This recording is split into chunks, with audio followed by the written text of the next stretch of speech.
Hello, everybody. I'm Greg Giglio, principal of Homestead High School, and here with another week's worth of video messages. So let me share my screen with you, and we will get going on our this week's. So this is for Friday, November 19th of 2021. We have our shout outs and recognitions. We have several of them this time. So there was a shout out for Coach Milo Lewis and the varsity football team. They beat Milpitas last week in the first round of the playoffs, and they're going to be taking on Santa Teresa this week, tonight, as a matter of fact, at Homestead. Game time is 7 p.m. So good luck to our varsity football team, and congrats to having a great season. And I gotta say, they beat Palo Alto and Milpitas this season. Those are two big wins. So hopefully it keeps going. We also had some other teams in the playoffs. We had our girls tennis and field hockey. Girls tennis advanced to the third round of the playoffs. They did get eliminated there, but they did a nice job of moving forward. So congrats to all those folks. And field hockey also made it to the first round as well, too, before getting knocked out. But again, congratulations to all our athletes for this first season. And we're heading into the second season right now, but football's still going on. Also wanted to show a big shout out to Margie Fisher. She was the senior clerical in our resource department. She retired on 11/5. So after 27 years here in our district at HHS, so we wish her all the best. And Claudia Ortiz, who is a staff member here, is going to be taking over her position, and she has started there. So again, congratulations to Claudia, and sorry that we will miss Margie as she has her retirement ahead of her. So congratulations to her. This last one was actually one that I threw in here because this was pretty cool when I heard about this. We had these 5 students, Jordan, Sammy, Gabe, Hunter, and Ali, who happened to notice something happening on Homestead. There was a woman who had fallen and hit her head, and she became disoriented, and they actually helped keep her calm. She didn't know where she was. She was trying to go out in the traffic. So they actually kind of went over and helped her out. They were able to use her Apple Watch to help contact her husband and get him over there. They also, one of the students was translating. So it was a real great team effort and a real good good story. So thank you to the 5 of these Homestead heroes for doing what they did. So again, if you know any of these kids, give them a shout out. But congratulations and thank you to helping our community and your good thinking and calm demeanor there. So we're moving on to our questions and our concerns. And so there was a very specific concern about that was brought up about cuts and seniors from sports team. Just so you know, that specific concern is being addressed as we speak. So I'm not going to go into that, but the question that kind of came up was, is there a policy out there about seniors and when they can get cut, or should they be making varsity, that kind of thing? And there really is no policy about whether you keep them or cut them or how to cut them or any of that kind of stuff.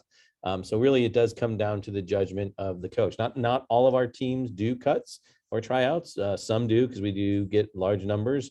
Sometimes they have a need to trim the roster down. It just depends. But really the coaches do have that ability to build a team as they wish. Maybe it's in this case, it was a new coach. And so they, might have some new priorities or new approaches or new circumstances. So those all do come play into the process. And again, as long as everyone gets their chance, it was fair, it was applied to all the members, then that's really when those decisions are made. We as administrators don't really tend to get involved in those decisions, like saying we don't get involved in decisions about game time playing, that kind of stuff. That we leave that to the coaches. Although it may get up to us and if there's specific issues or big concerns that are brought up. And so if you do have a question or concern, you can always bring it up to the coach or to the athletic director, and then eventually to administration too, if you're still looking for things to get solved. One of the questions that was also asked in this particular scenario is how our coaches evaluated. And there are surveys that we give out to the students, and we do evaluate our coaches every year. And look at how they're doing. And so again, I hope that kind of answers some of those specifics, or not, some of the vague, the non-specifics about this particular area. So hope that helps.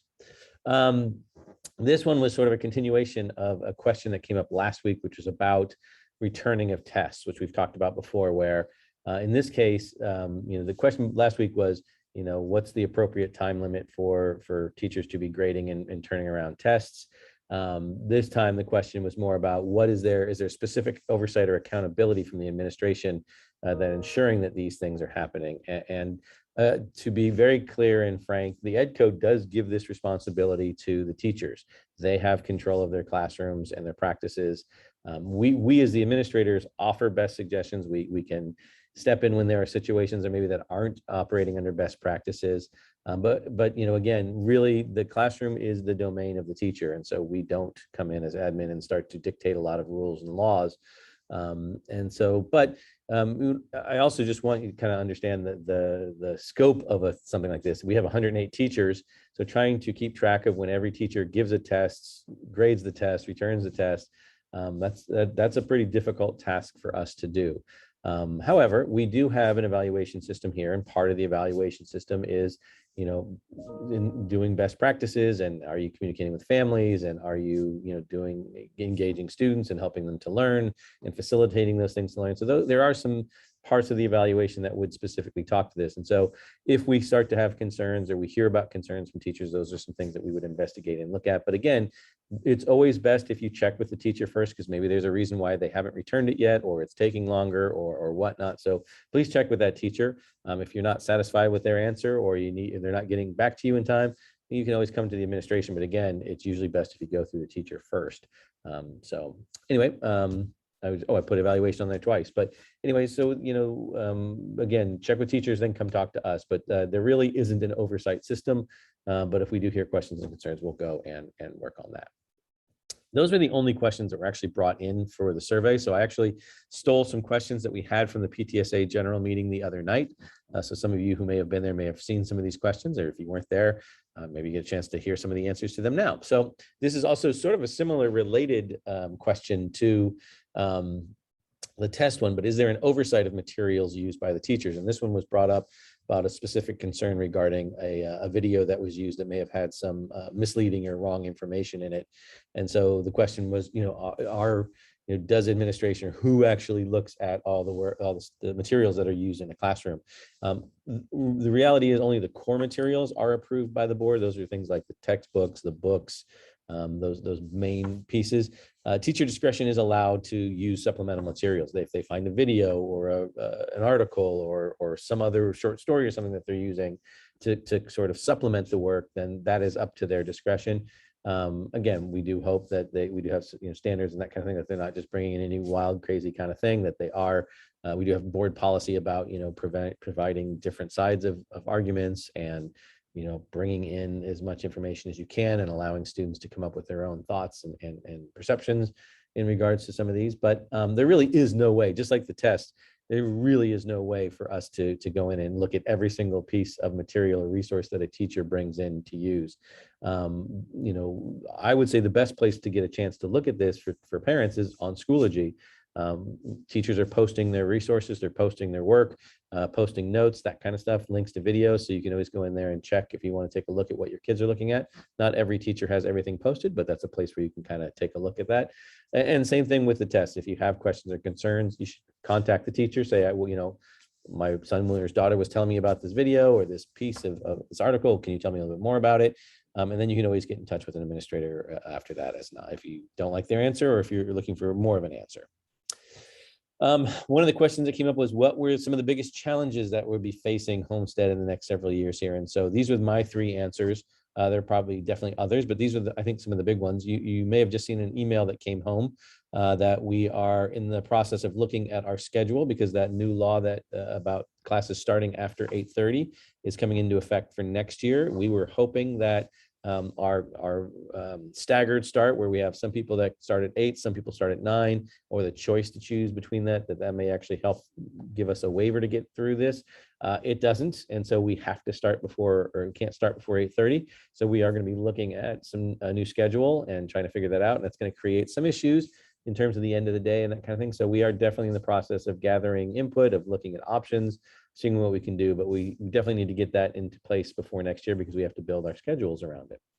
I would say one of the other big issues, one of the other big issues is declining enrollment at all of our sites. We are definitely seeing a downward trend at every single site. Homestead, we were supposed to go down about 90 students this last year. We only went down about 45, which is good, but they're still anticipating more cuts in the next several years. And so, sections going down. So that definitely impacts what we're able to offer teachers on campus, programs, that kind of thing. So we really are looking at ways that we can minimize that impact. Some of that's by sharing staff or sharing programs, and just trying to be smart about how we spend our money and where we spend it, and how we do things. So definitely looking at those kinds of things. But our projections over the next several years is that our district is going to be going down in size. So we'll have to see how that goes.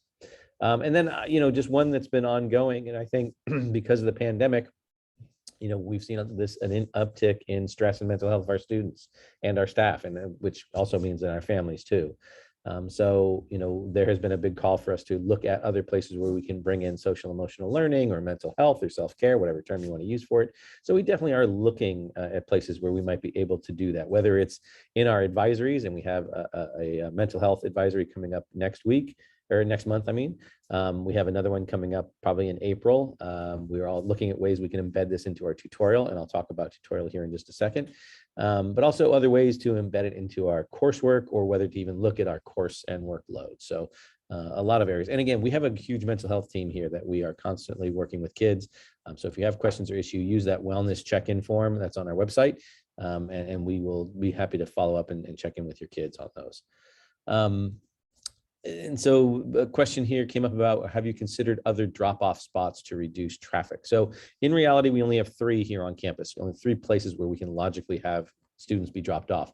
One is the student lot, one is the horseshoe, and one is the staff lot. And the staff lot is not available right now because of all the construction going on. We have big trucks and machinery and parts and all that kind of stuff coming in and out, and it's just not safe to have high volume of traffic coming in and out of there. We do have some parents that drop kids off in there, but those are parents of kids who have special needs. They might, maybe they're in a wheelchair, or they're just had surgery on their knee and they can't move as much. So trying to get them into a less stressful area. So you might see a few parents dropping in there, but we give them passes. And so, but know that that is not a place where just any old buddy could pick up or drop off. So please don't use the staff lot if you are. We have definitely always about encouraging carpools and alternative forms of transportation. So again, we even tried a few years back to come up with an app that would create carpool ride sharing, but nobody really bought into that. So we backed off of it. But again, please try and find your neighbors or friends and try and carpool, try and do those things, ride a bike, all those. I know it's harder when it gets colder and wetter, but again, that would be the best thing. And honestly, the biggest relief that we can come up with to reduce traffic is with just not driving, but also coming either earlier for pickup or for drop off, or later for pickup. So again, if you come between 15 minutes before school starts, you're going to hit traffic. If you come prior to that, you're not going to hit as much traffic. Same thing about picking up kids. If you come right at the end of school, you're going to hit a boatload of traffic. If you wait 15 minutes or have your kid walk down the street, you're not going to find as much traffic. So I would say that would be something that we should think of. And kind of while we're on the subject here of traffic and whatnot, we have been noticing a growing number of community members who are parking in our staff parking lot, or even in the student parking lot, because they really shouldn't be parking during the day. That's reserved for students and for staff, or for our construction workers. So if you're a community member that likes to come and walk the up and over the Mary Street Bridge there to get over to the other side of the freeway, that is not a place we should not be parking on our campus. You should be parking somewhere else and walking to there, parking on the other side and walking back.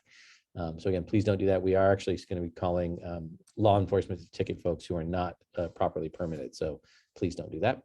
We were already impacted because of the construction trucks. So please don't take more parking spots. One of the things that I talked about before, again, is our new crosswalk scramble. It does help regulate the traffic that comes into the horseshoe. It makes it easier to turn left in there. So that's been something that's been also helpful. So if you haven't noticed that lately, they can pay attention. But again, if you're coming 15 minutes or more or earlier, sooner before the school starts, you're going to hit traffic no matter what.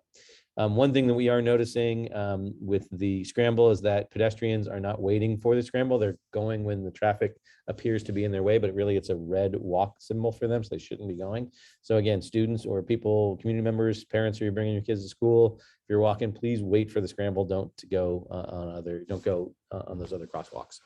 I think one question came up at the PTSA meeting about the scramble starts at 3:30, which our school ends at 3:25, and so I was trying to see if we can get that moved up by a few minutes here to get the scramble starting earlier to help those kids that are walking right out the door. So we're waiting to hear back from the city on that one. So hopefully, though, that'll work.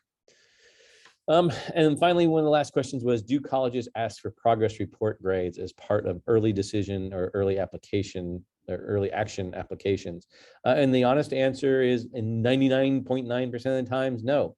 But there have been a few times where somebody is off, and there's no reason as to why necessarily they'll tell us why they're looking for a progress report grade, but we have been asked that. And so again, all the grades are important, but sometimes the school might be looking at deciding between one person or another, and they want to see how that student is doing in terms of progress. But honestly, it's in my lifetime here, I think it's happened twice. So it's a pretty rare thing. So I wouldn't necessarily worry about it. But you know, it come from the Ivy League schools is where I've seen it happen. So just so you know.